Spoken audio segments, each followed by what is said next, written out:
In this 8th volume of what will end up being a long new series, I am highlighting places, concepts, and historical events that people have suggested, and includes photographs, videos, and other information viewers have gathered along the way and sent to me in their explorations and research of places close to where they live. This series is a compilation of work I have previously done, presented in a multi-volume format. My name is Michelle Gibson. Several viewers from Indianapolis mentioned the Crown Hill Cemetery to me, located about 3 miles or 5 kilometers outside of the city. The main gate of the Crown Hill Cemetery is very similar to ones in Boston that I showed in the last video, like Forest Hill. The Crown Hill Cemetery is the largest green space within the Indianapolis Beltway and the third largest private cemetery in the United States.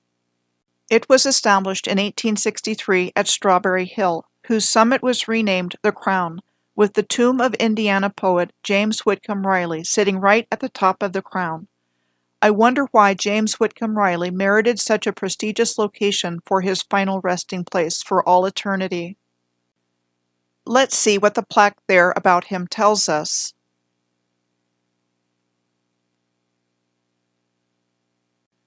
So he is best remembered today, it says, for his poems that appeal to children and the child in all of us, such as Little Orphan Annie, which is not a misspelling, based on an orphan living in the Riley home in her childhood. There are 4 stanzas in the poem, and in the first one her character is introduced, and in each of the second and third stanzas she tells young children about a bad child being snatched away by goblins as a result of misbehavior, with the underlying moral of the story in the 4th stanza, which was for kids to obey their parents or the same thing could happen to them. Nothing weird about that, right? Yeah, right.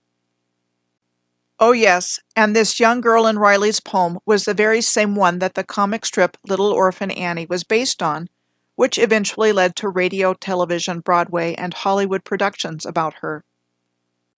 Riley's memorial plaque also mentioned his poem, The Raggedy Man, about a German tramp that Riley's father employed in his youth, and written, like Little Orphan Annie, in the Indiana dialect of the 19th century. Interesting that the Raggedy Man knew about giants and griffins and elves, though I have no idea what a Swidgicum Squee would be.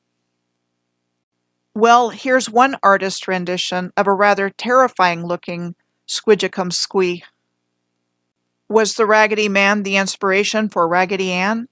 Apparently the Raggedy Man and Little Orphan Annie both were, because the creator of Raggedy Ann, Johnny Gruelle, a family friend of Riley's, was said to have combined the names of both characters into one when he applied for a registered trademark on the Raggedy Ann name in 1915.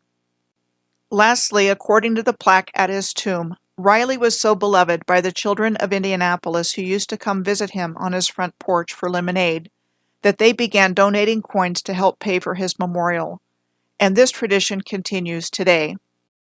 Where the coins collected go to his legacy, the Riley Hospital for Children.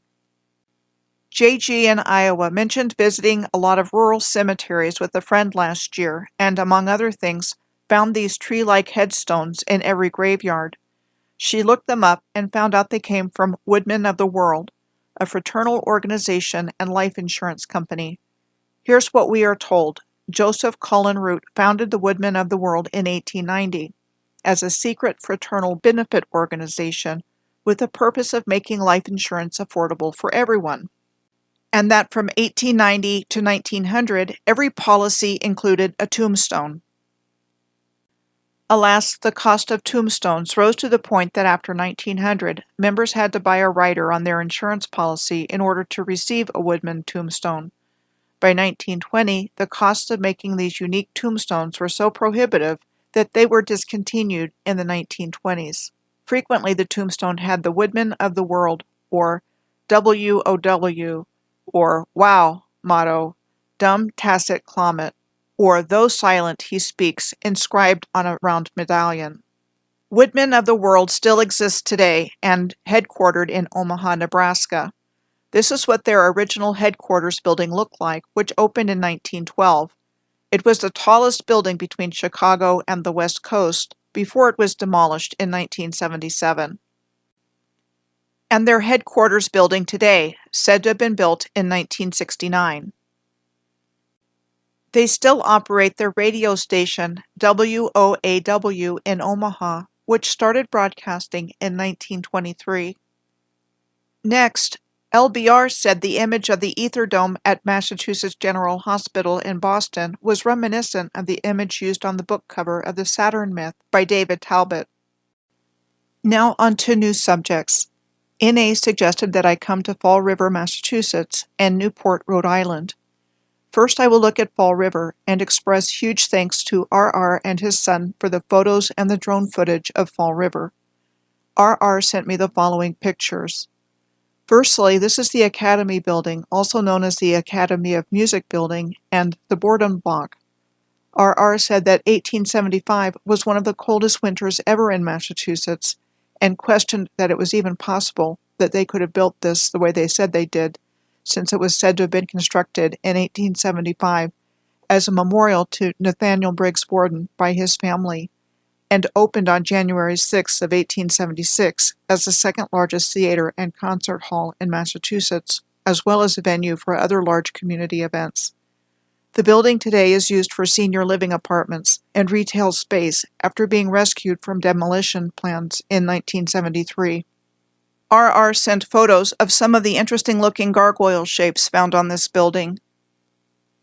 Nathaniel Borden, the man who the Academy Building was said to have been built in memory of, was a businessman and politician from Fall River, who was born in 1801 and died in 1865.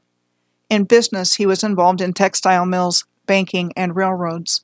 In politics, he was a state senator, a representative in the U.S. Congress, and was the third mayor of Fall River. We are told that his father died when he was young, and his mother, Amy, was one of the first incorporators of the Troy Cotton and Woolen Manufactory, the second cotton mill that was established in Fall River in 1813 and built on her property.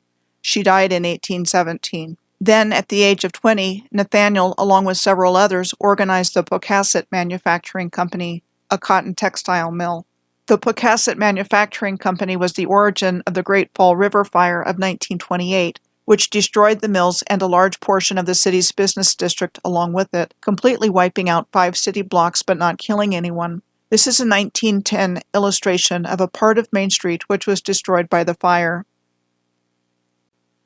RR sent this historic photo of Fall River looking north on Main Street with the electric streetcar running and relatively few people milling about a big city block. The most famous Borden of Fall River was the notorious Lizzie Borden, who, even though she was acquitted of the axe murders of her father and stepmother in 1892, her story is still alive and well in American pop culture. And if you ever have plans to travel to Fall River, you can always stay at the Lizzie Borden Bed and Breakfast and Museum. RR also sent several pictures of St. Anne's Church in Fall River that was said to have been built in the 1890s. This photo of St. Anne's Church he sent shows a very nice alignment with the full moon and the top of the church, smack in the middle between the church spires. Reminds me of the perfect alignment of the sun with the top of the tower at Angkor Wat in Cambodia on the days of the equinoxes and solstices every year. He also sent photos of the building of St. Anne's Church, taken when it was said it was being built starting in the 1890s. He said the church was built with local granite and blue marble from Vermont. 2 last things from RR. He sent me drone footage taken by his son. The first drone footage shows the Braga Bridge that carries Interstate 95 across the Taunton River between the towns of Fall River and Somerset, and the USS Massachusetts beside it, which is a museum today.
This second one is drone video footage of old church towers on Rock Street in Fall River.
The next place I'm going to look at is Whitman, Massachusetts, which was suggested by B.A.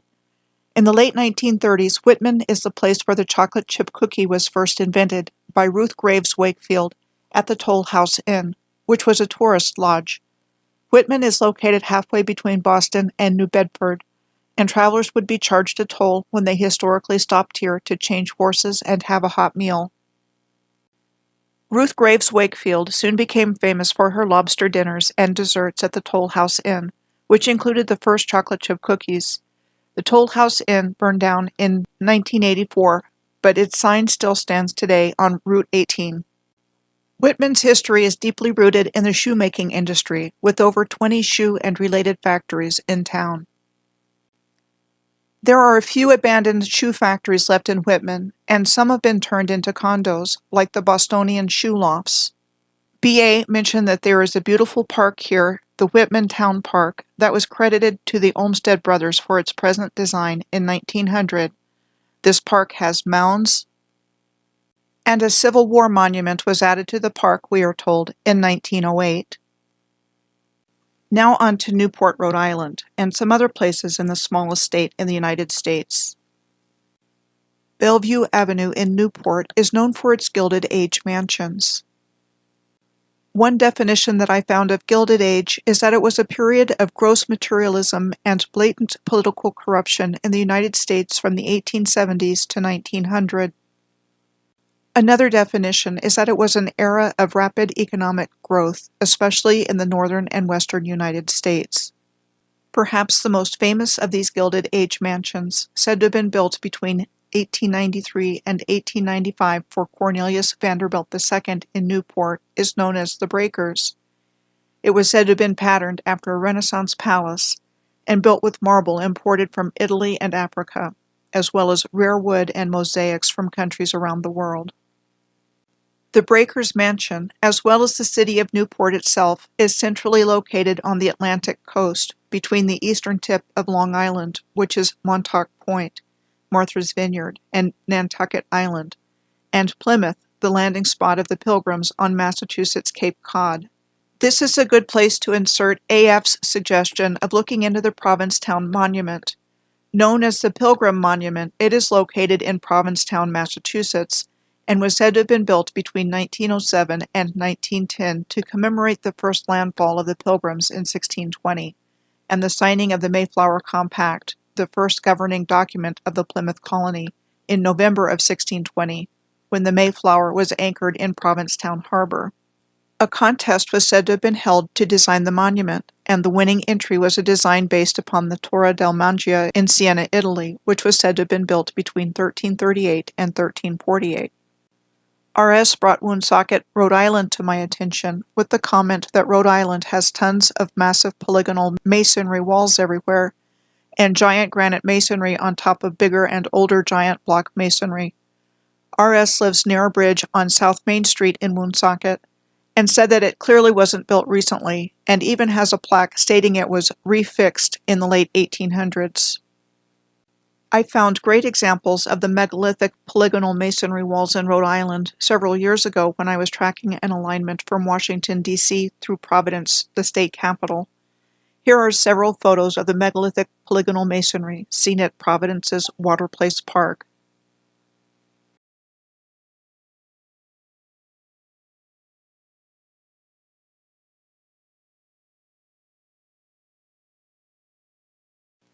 CR suggested that I look at Fairhaven, Massachusetts, where there's a high school, library, and a couple of churches that are amazing, and that there's a small one of these buildings in a cemetery in New Bedford near the high school over there.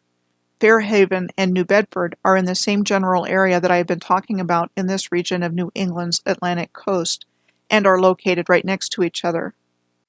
And the two cities are connected by a swing truss bridge, which swings open to allow fishing boats in and out of the inner harbor located here. Here's an old postcard showing the bridge open. And are those streetcar tracks on the bridge? Sure looks like it to me. And this was the only old photo I could find about the bridge with a streetcar actually showing in it. This is the Fairhaven High School still in use today, which opened in 1905. And said to have been designed by architect Charles Brigham and donated by Henry Huddleston Rogers, one of the key men in John D. Rockefeller's Standard Oil Trust.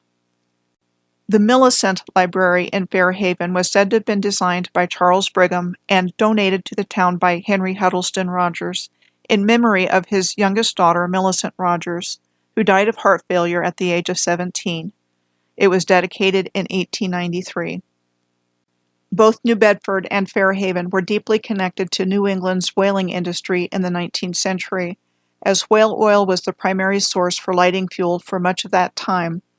This is the Whaleman statue on the grounds of the New Bedford Free Public Library, gifted to the city in 1913 as a tribute to the whalers that made New Bedford famous.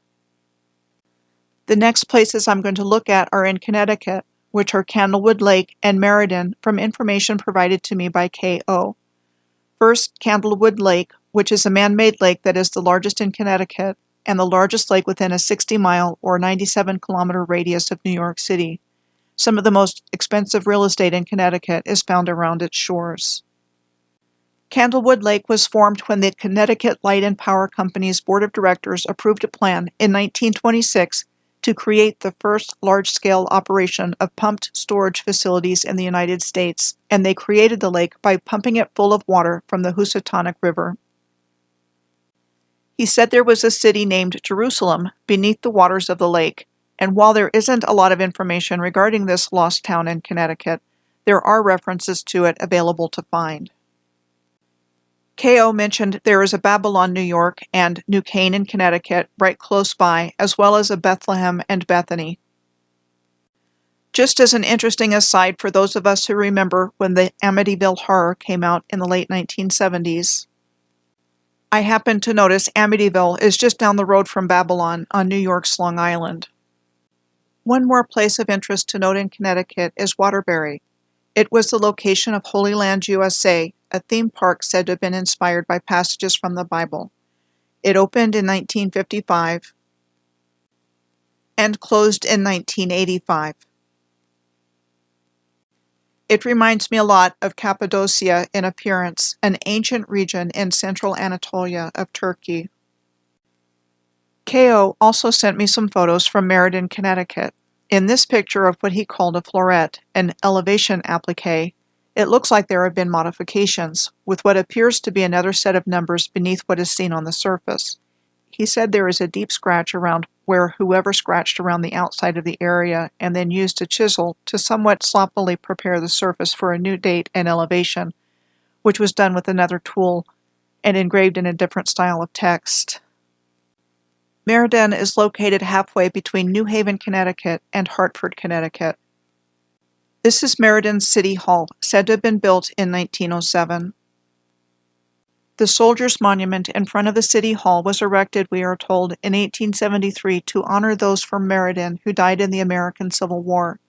The monument is described as an obelisk having a granite base and the statue of a soldier on top. Next, I'm going to look at Atlantic City, New Jersey, based on E.B.'s suggestion and photos he sent me. First is a photo he sent me of the old fruit and vegetable market that he said is now the location of Gino's Pizza and Grill on Atlantic and North Carolina Avenues. He also sent me pictures of what he thinks are the oldest churches in his area in the block of Connecticut and Atlantic Avenues. Interesting the number of empty lots showing here, too.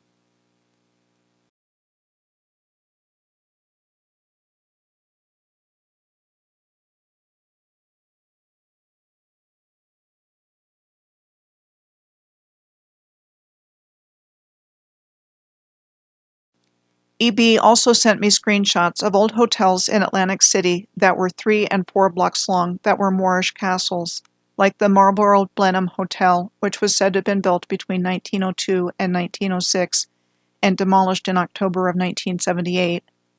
The Traymore Hotel, said to have opened in its most recent form in 1906 and demolished in 1972. And the Windsor Hotel, about which I can't find any information to speak of, but presumably long gone like the others.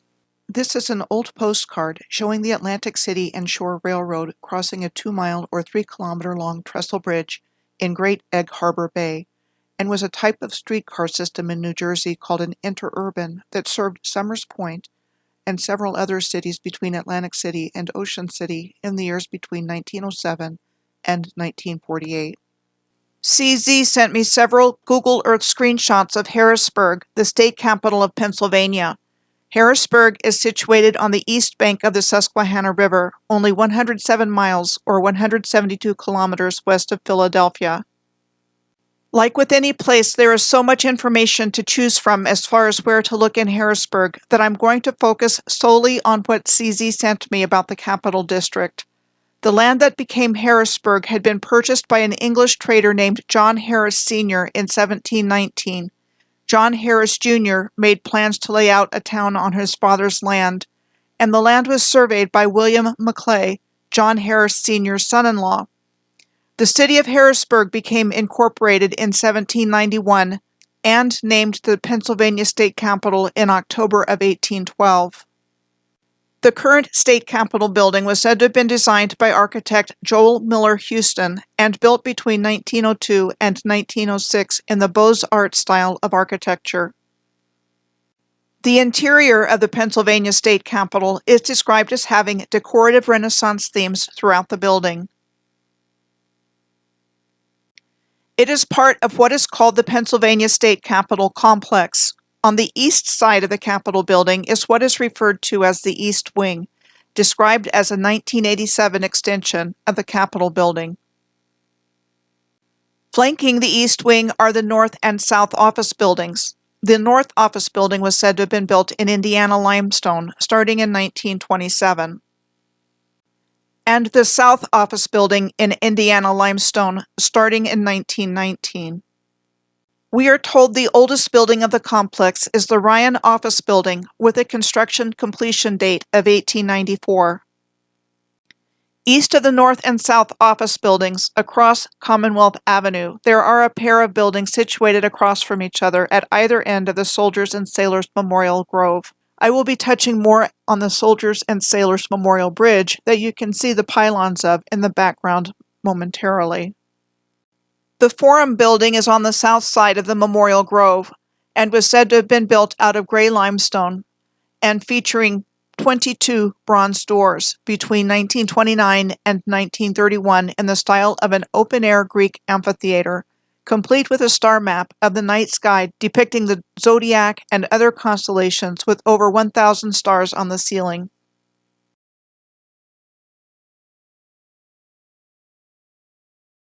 And on the north side of the Memorial Grove is the Pennsylvania Treasury Building, said to have been a project of the New Deal era Public Works Administration during the Great Depression, built between 1937 and 1940.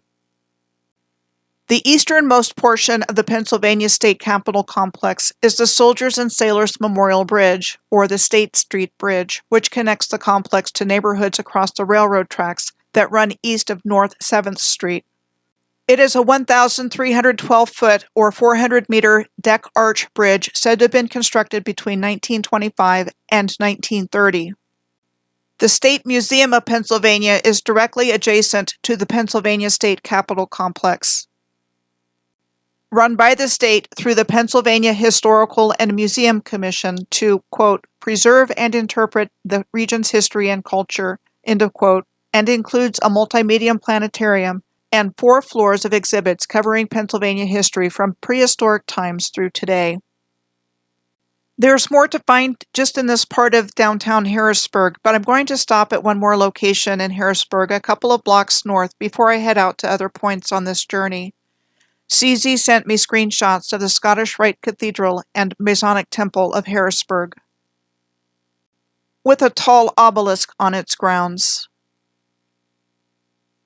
The 1,192-seat theater and ballroom at the Scottish Rite Cathedral is a popular community event venue, and this seems to be the extent of what I'm able to find out about it. Next, on to a location shared by a viewer from South Carolina's Low Country region. 7S sent me photos and video clips of the ruins, a site he visited in South Carolina at the Palmetto Bluff Resort. The ruins located here are said to be remnants of the Wilson Mansion, described as a former getaway for wealthy Northerners at the end of the Gilded Age.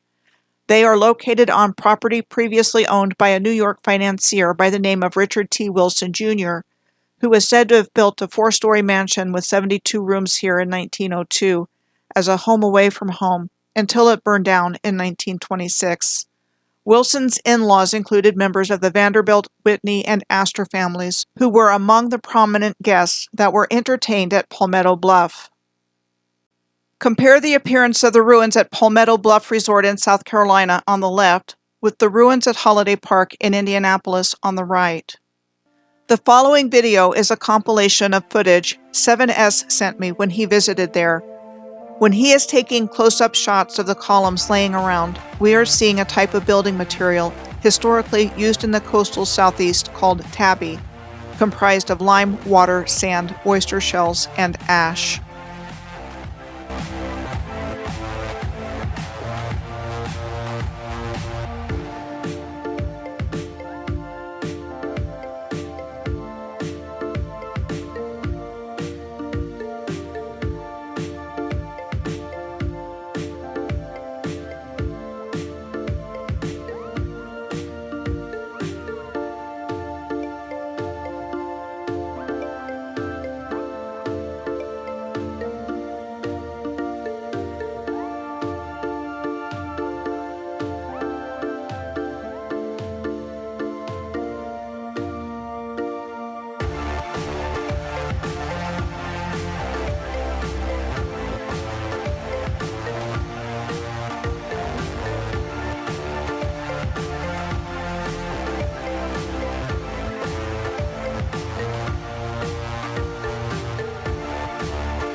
Now onto the Chicago area.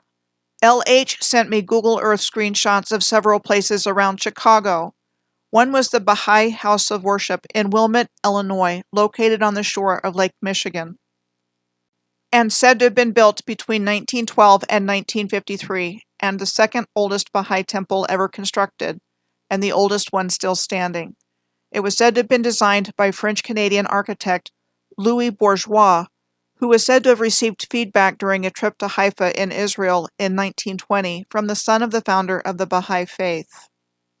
Interesting how close in sound the name of the architect Louis Bourgeois is to Louise Bourgeois, which was the name of the designer of the Mama sculptures, giant spiders that are found all over the world. A small group of Baha'i in downtown Chicago were said to have first discussed the idea of a Baha'i temple in the area in 1903, which was during the time that the world's first Baha'i house of worship was being built in what is now Ashgabat, Turkmenistan, between 1902 and 1908.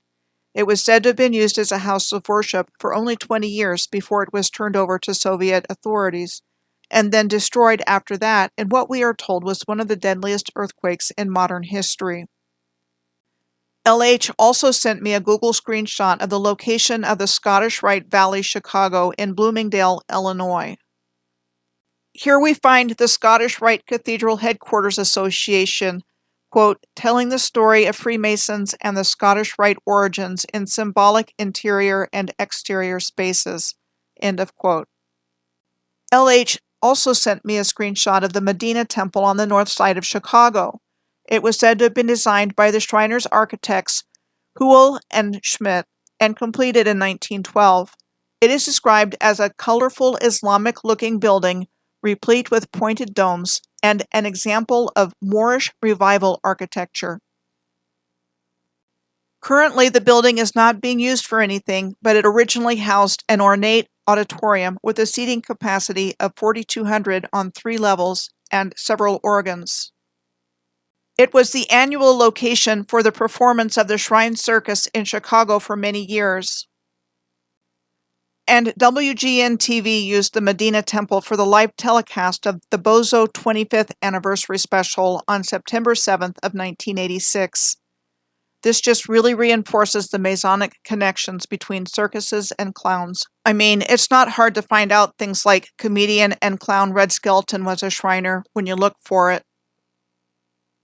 Next, MM sent me a link to an article about a mini Washington monument that is buried under a manhole near the 555-foot or 169-meter high Washington Monument in the District of Columbia. It is a geodetic control point of 1,000,000 control points used by the National Geodetic Survey, or NGS, to synchronize all of the government's maps. Usually metal caps or rods driven down into the ground, the mini Washington Monument was said to have been placed in the 1880s as part of a transcontinental leveling program.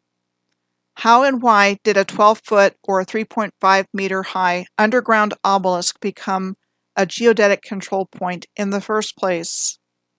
This is a screenshot from Google Earth showing the exact alignment of north-south relationships between the White House and the Jefferson Memorial, located on the southeast corner of the tidal basin, and the exact alignment between the Lincoln Memorial to the west through the Washington Monument and to the Capitol building on the east side of the alignment. Also, the subject of a transcontinental leveling program by the National Geodetic Survey starting in 1887 sounds very interesting to me and smells like gravy.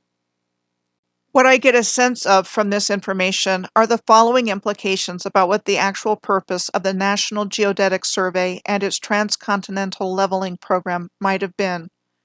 1. Were these grid points of importance on the Earth's original grid system? 2. Does the Geodetic Survey actually provide physical evidence for flat Earth? And 3. Why did they call it a leveling program? Does this have something to do with resetting the post-mud flood world? Some people don't subscribe to the idea that the mud event was actually a flood. I will make the point here to say that something definitely happened and describe it as a mud event. It was a worldwide event that involved a whole lot of mud, however it happened. Things like earthquakes at a high enough magnitude will cause the surface of the Earth to liquefy. Maybe it was an event or a series of events that I believe were deliberately caused to create this incredible liquefaction event to take place for unimaginably great depths and distances. But this event is typically referred to as the mud flood, which is how I first came to know about it, and I still see evidence for a major mud event everywhere I look in my research, no matter what actually caused the effects. Interesting to note that the geodetic marker shown previously on the left reminds me of the marker that was sent to me by K.O., a viewer in Connecticut, shown on the right. Interesting how they both show markings and years in a different font from the rest of the marker, with both making the point there is a $250 fine or imprisonment for disturbing the marker. Strange. Did someone tamper with these markers? And if they did, who and why? And speaking of Washington monuments, here are a couple more. One is from a viewer who sent me information about an obelisk next to Interstate 55 near Ridgeland, Mississippi. She found a link from the Library of Congress explaining its purpose, but said, "Some of us are only left with more questions than answers."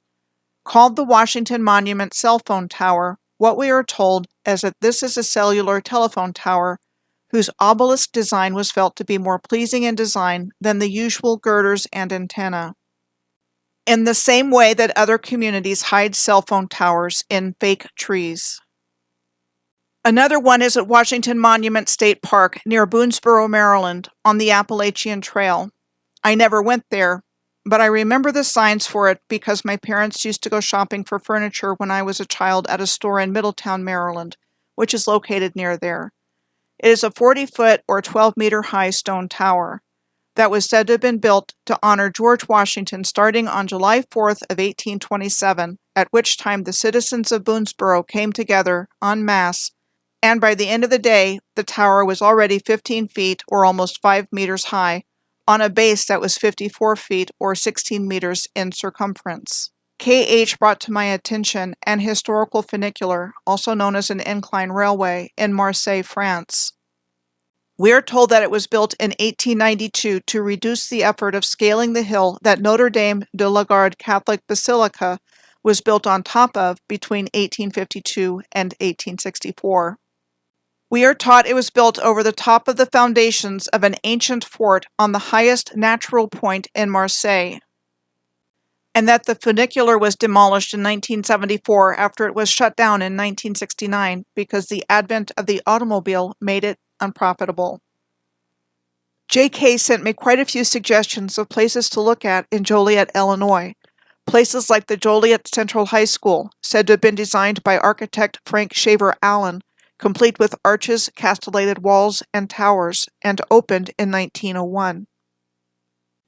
It is interesting to note that Frank Shaver Allen, a Joliet-based architect, was also credited with other secondary school buildings around the country, like the Sioux City Central High School in Iowa, said to have been built in 1892. It was closed as a school in 1972, but the building still stands today and is the Castle on the Hill apartment building. The former Washington School in Appleton, Wisconsin, was said to have been built in 1895, and like the Sioux City Central High School, also still stands as an apartment building today. At least these three buildings are still standing. But these high schools have all been demolished. The East St. Louis High School, said to have been built in 1895, and the San Jose High School, as well as several other high schools that Frank Shaver Allen was credited with being the architect for, in Kenosha, Wisconsin, Trenton, New Jersey, and San Diego, California. It is interesting to note that Frank Shaver Allen's home in Joliet, that he was said to have built in 1887, is considered to be one of the most haunted in the state of Illinois. The Rialto Square Theater in Joliet opened in 1926 as a vaudeville movie palace. Considered one of the 150 great places in Illinois, today the Rialto Square Theater is a venue for musicals, plays, concerts, stand-up comedy, and other community functions. The Ottawa Street Methodist Church was said to have been built by architect George Julian Barnes in 1909 on a Joliet limestone foundation. Today it serves as the location of the Joliet Area Historical Museum. The Joliet Railroad Bridge is a vertical lift bridge, said to have been built in 1932, which would have been in the middle of the Great Depression, which was considered to have started in August of 1929 and lasted until March of 1933. The Delwood Park in Lockport near Joliet was said to have been built by the Chicago and Joliet Railway Company to help promote ridership. It opened on July 4th of 1905 and operated until 1938. Today, Delwood Park is a 150-acre park with picnic shelters, playgrounds, athletic fields, skateboarding, and a disc golf course. And there are a lot of interesting old stone ruins on the park grounds as well. J.K. also directed my attention to the old Joliet prison.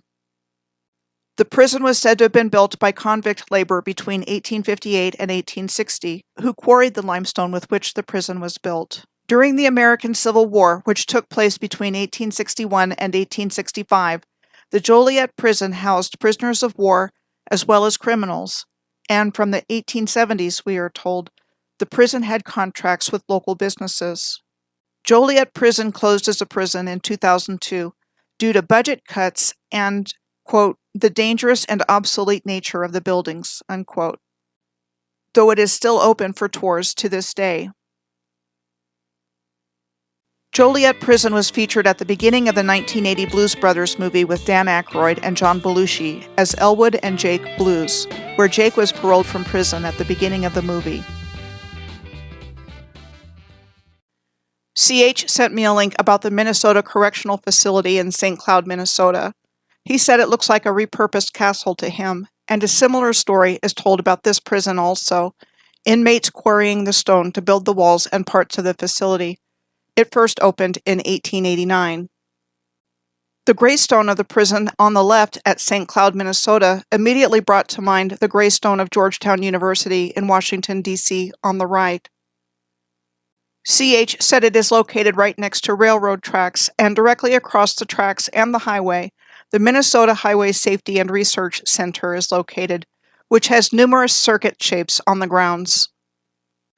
The Minnesota Highway Safety and Research Center provides the latest driver, safety, and traffic information, and is connected with St. Cloud State University as well. Next, EK sent me an article in the Explore Georgia magazine with a photo of a ruined mansion on Cumberland Island. Cumberland is the largest of Georgia's sea islands on the Atlantic coast and located just south of Jekyll Island. Cumberland Island today has mostly marsh, mudflats, tidal creeks, campgrounds, and wild horses. The story goes that the mansion on Cumberland Island was built in 1884 by Thomas Carnegie, Andrew Carnegie's brother and business partner, as the Carnegie family retreat known as Dungeness. What we are told is that a fire in 1959 reduced the mansion to ruins. Jekyll Island, Cumberland Island's neighbor to the north, has an interesting history of interest in it by the very wealthy. Even now it is owned by the state of Georgia and run by a self-sustaining, self-governing body. It became a retreat for the very wealthy in the late 1800s and early 1900s, and was the place where the Federal Reserve System was created in 1910. CR drew my attention to the Guardian Building and the Fisher Building, both of which are landmark skyscrapers in Detroit, Michigan. The Guardian Building is in downtown Detroit's financial district. It was said to have been built between 1928 and 1929 as the Union Trust Building, and today serves primarily as the office building for Michigan's Wayne County. It was said to have been referred to as the Cathedral of Finance due to the building's resemblance to a cathedral. CR said the energy in the Guardian Building is incredible. The Fisher Building is in what is called the New Center, a commercial and residential historic district in Detroit. Said to have been completed in 1928 in the Art Deco style as a major work of the German-born American architect Albert Kahn, and financed by the Fisher family by the sale of Fisher Body to General Motors. The Fisher Building houses the 2,089-seat Fisher Theater, the headquarters of the Detroit Public Schools, and the studios of radio stations WJR, WDVD, and WDRQ. Two viewers recommended that I look into the Garden of the Gods located in the Shawnee National Forest in southern Illinois. I am going to start at the Shawnee National Forest because there are several places of interest there, in addition to the Garden of the Gods, and then touch on a couple of other places in the surrounding area.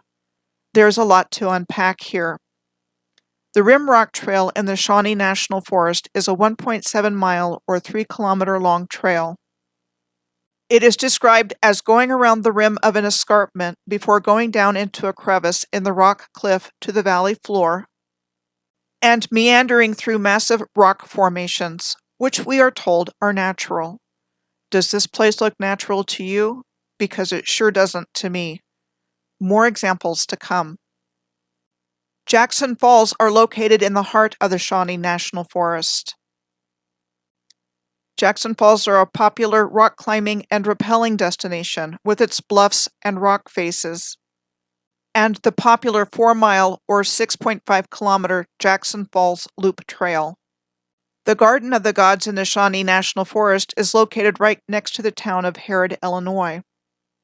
I find it interesting that while there are a lot of biblical names in North America, I could not find a list of Harrods in North America, including Harrod, Illinois. It is interesting to note that we are told that the Garden of the Gods was never covered by glaciers because the advance of the ice sheets stopped just north of the Garden of the Gods.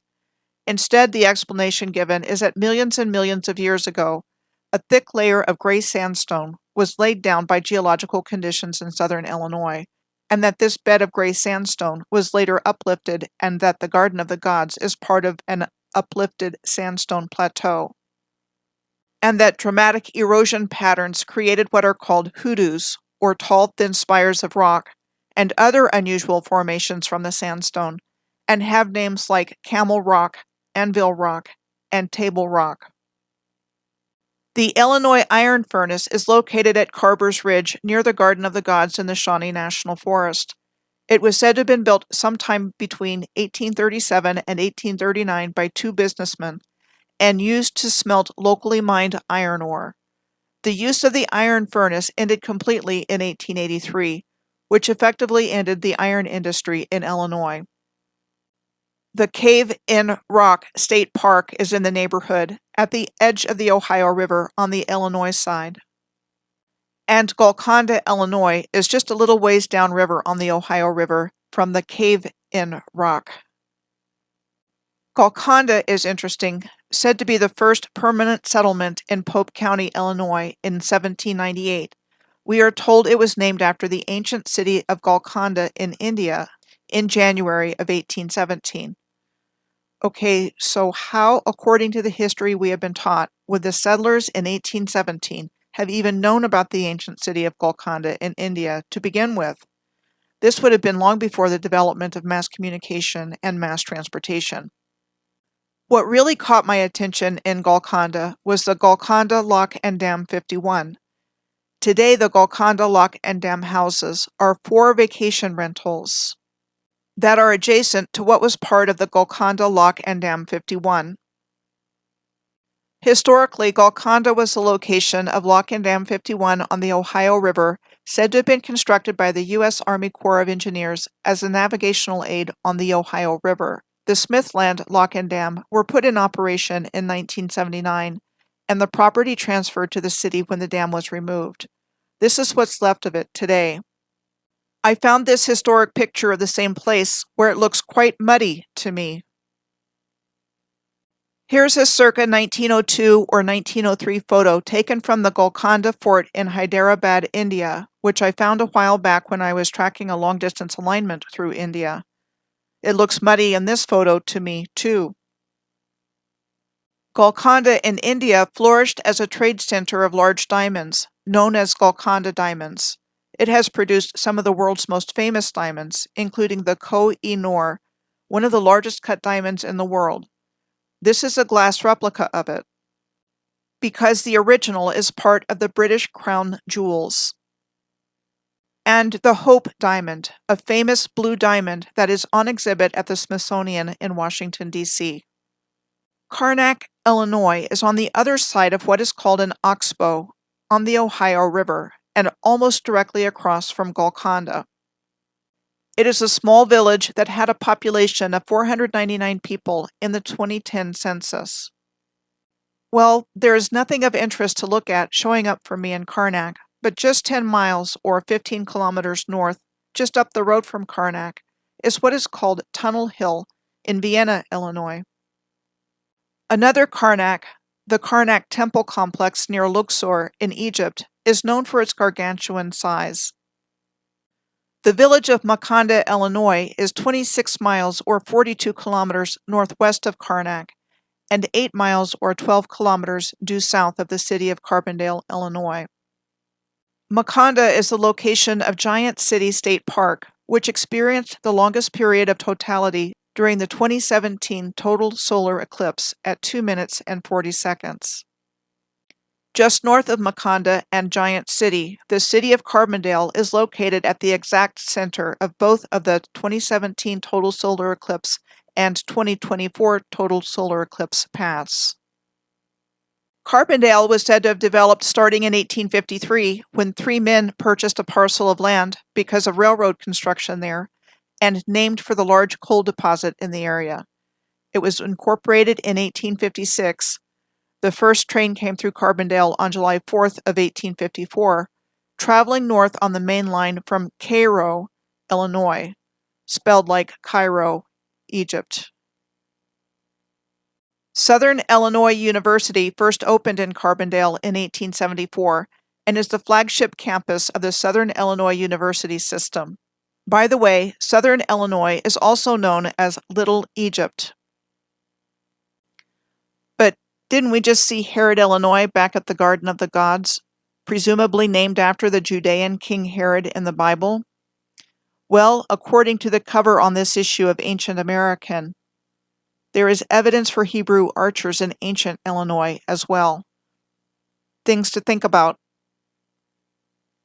Next, KM in California sent me a real estate listing she found for a star fort named the Royal Fortress of the Conception in the town of Aldea del Obispo in the province of Salamanca in Spain, near Portugal, that is up for sale for 15 million euros.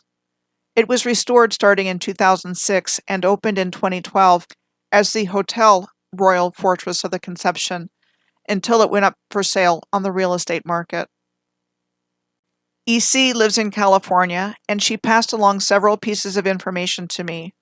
One was that she summited Mount Shasta several years ago and remembered that there was a massive boulder field on top. She said the whole mountain is gravel, and climbing it was like climbing a vertical beach. She said there is a formation up there called Thumb Rock. It is described both as a peak or pillar on Mount Shasta. EC shared a screenshot with me of some mysterious straight lines to the southeast of Mount Shasta. She said it's hard to find these in California because so much has been built over. She mentioned Black Butte, describing it as a pile of rocks and boulders next to Mount Shasta, which she has also climbed.